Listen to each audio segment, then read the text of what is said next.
And welcome back to Live at 5 at 4 on the road in Maryville on a really sunny and warm day here in East Tennessee. Temperature's just a little bit warmer today compared to yesterday. I'll have your full forecast coming up, but just down the road from downtown Maryville, it's a wonderful place. Sits the Blue Goose Vineyards. Yeah, it's a true destination off the beaten path with a family-friendly feel, and that's because it's owned and operated by a family.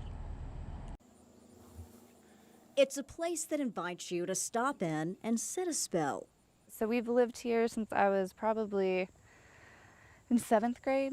Blue Goose is relatively new, but it's the latest effort for the Griffith family, longtime farmers in Blount County. Kat Griffith Benson is a 5th-generation farmer. We originally had horses here, and then we used part of our property. There's a very large dairy farm right across the way called Pate Acres, which was Mac Pate's. So we originally let him use some of our property for his herd. Kat says her dad only lasted about a week in retirement and decided to pursue a lifelong dream of owning a winery.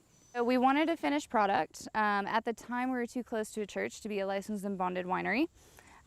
So the crush law passed in 2014, which actually allows us to produce and bottle off-site and then bring it back to property. So we sell on-site and we fall under the classification of farm winery. 9 varieties of muscadines create 16 varieties of wines.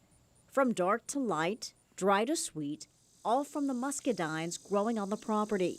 Muscadines are pretty hardy, so even if you mess up a little bit the first few years, they tend to be okay. They tend to last. Dad was a biology teacher, so he was pretty much teaching me everything. So we just kind of went from there, and yeah, Dad seemed to know what he was doing. There's not a bad view on the property. You can't help but want to stay a while and drink it all in.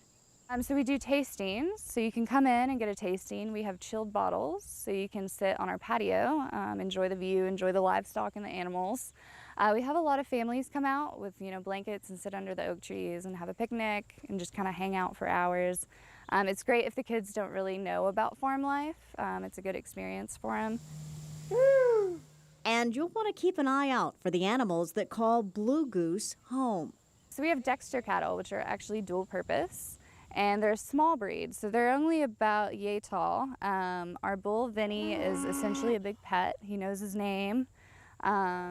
He's super sweet. And then we have 2 donkeys. We originally just had 1 donkey, and then she got into our neighbor's field, and then she came back pregnant. So 2 for the price of 1. For Kat Benson, life on the Blue Goose property is like a fine wine. It just gets better each and every day. Dad and I work pretty well together now. It took a little while, but yeah, we enjoy each other's company and working hard together. I was able to leave my job about 4 years ago to come back and run everything full time, and that's honestly been a blessing. It's not about the money, it's more about the lifestyle. I definitely took a pay cut to do it, but it was definitely worth it. And by the way, Blue Goose Vineyard is located on Old Niles Ferry Road. They're open Wednesdays through Saturdays from 1 until 6. We've been